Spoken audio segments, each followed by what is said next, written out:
Greetings, professors. Today we'll be presenting about exciplers and our innovation to fight off PM 2.5. This is our board of members. Our main wearable item is flip-flops, and other random items include side beef, cattle, cats, white champaca, and controller. First off, let's talk about the PM 2.5 facts. They can come from two different resources. First is the primary resource.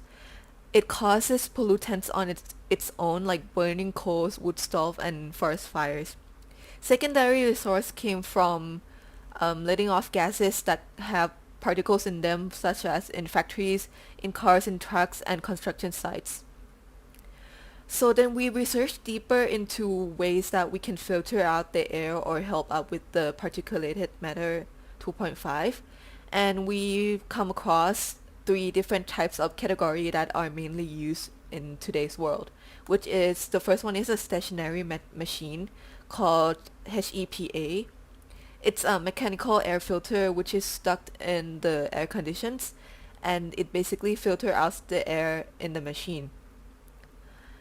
The second one is the ESP electrostatic precipitator, which is used in industrial process to remove particles from gas steams when they're creating electric energy. The third one is the wet deposition, which is to use rain or other water that would bring down the air pollutants and return them to the soil, and this method is natural. So then we think about the situations that occurs around the world or in Thailand. We know that the main cause of Thailand's PM 2.5 come from pollution of factories and forest fires and human activity emissions. However, it's our main source of energy as we do not have that much clean energy available in our country, so fossil fuel is a must. Therefore, when we critically think about this issue, PM 2.5 is an atmospheric issue. It cannot be controlled in a short period of time, and there's already machinery designed to tackle the issue. Moreover, wearable objects are really small objects. They have to be comfortable enough to be worn, and it requires a lot of population's cooperation. Therefore, the amount of air that the gadget can actually accomplish is very limited compared to the factory activities and human emission that is used throughout Thailand or even around the world.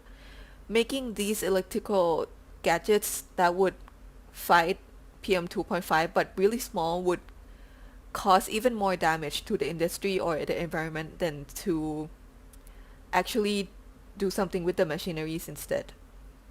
Therefore, our key concept is to keep in mind the cause of the gadgets and the benefit it can make, and try to make something that would still help impact the world and the industry while reducing the most amount of energy that we require to make the gadget or use the gadget itself. Therefore, the points are: avoid doing something that needs to be charged or use electric energy because we use fossil fuel as our main source of energy. Limit the functions that would involve large industrial process like machineries, but it has to still reduce the amount of dust exposed to the user, or at least in the household level. Limit the cost of the product so that more people can access the product, because as we said, PM 2.5 is a really large issue and it requires a lot of cooperation from many different peoples.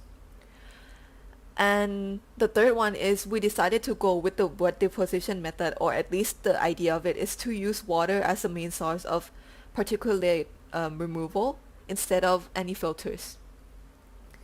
So then we start to look into our main product, the flip-flop. They are usually lightweight materials and they're commonly worn in Thailand.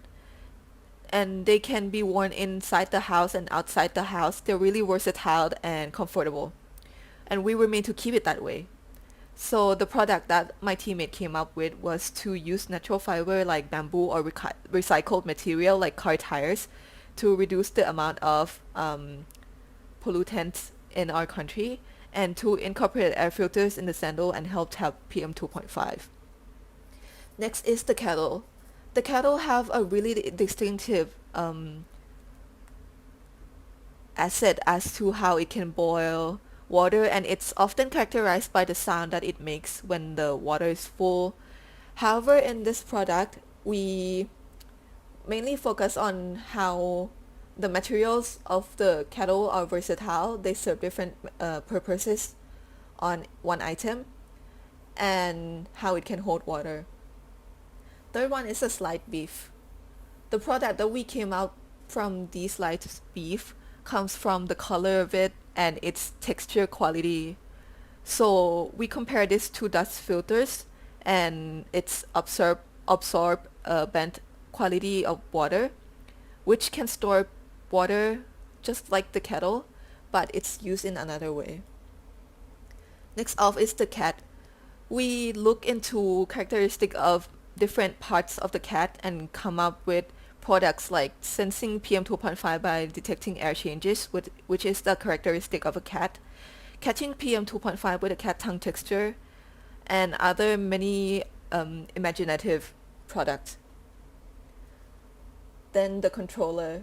Controller is usually characterized by its motor device having battery and other Bluetooth assets. However, we already believe that we shouldn't make any gadgets that would consume electricity, and so we focus on how the button can be manual and the design or other Bluetooth that would probably cost less energy consumption. The last one is the white champaka. White champaka has a very interesting texture and it matches with the flip-flop. It has a smooth textures and it also have the distinctive smells. And the design is also very distinctive, so we decided to incorporate that into our main product. And so our combinations of ideas are listed here, and then we try choosing them and organizing them into the filter, the material, the component, and the functions. First off, our flip-flop should be able to filter dust, and it should be able to catch them. And so we decided that the handle of the shoe would be silicone or any recycled materials, and the outer layer would be champaka's texture, which is waterproof, and the bottom layer would be the side of beef and the cat tongue, which have an absorbent property, and cat's tongue are able to pick up dust. Other components would include the shoe parts, and which we will be showing the picture later, and the function can be controlled through manual button, and it can be washed and reused, and it would reduce the amount of dust within the household as the users are wearing it. On the left side is our final product, or the outer part, which will be shown, but on the right side we decided to break down the textures and characteristic that was used in this shoe. So we have the kettle.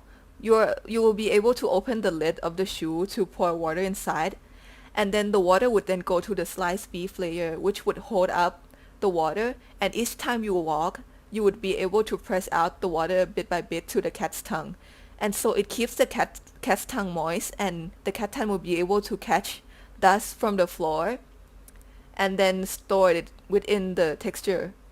And the white champaka keeps the user's food from being wet due to the process. The function is basically to collect dust, and at the end of the day you would be able to take out the filter by pressing the button or the controller part, and then the bottom part would eject itself, so you wouldn't have to touch the dust by yourself. You would be able to wash them in water and dry them and reuse them later next day. This is to keep it manual as possible, and water resource is something we already use on our own, and it can be filtered even more easier than the air itself. And this natural way of utilizing water without using energy would reduce the cost of fossil fuels that goes out to the air every year, and would still help the user more or less lessening the dust around their neighborhood or around their household that would turn into PM 2.5 or any particulate matters that would go back into the air. Thank you for listening.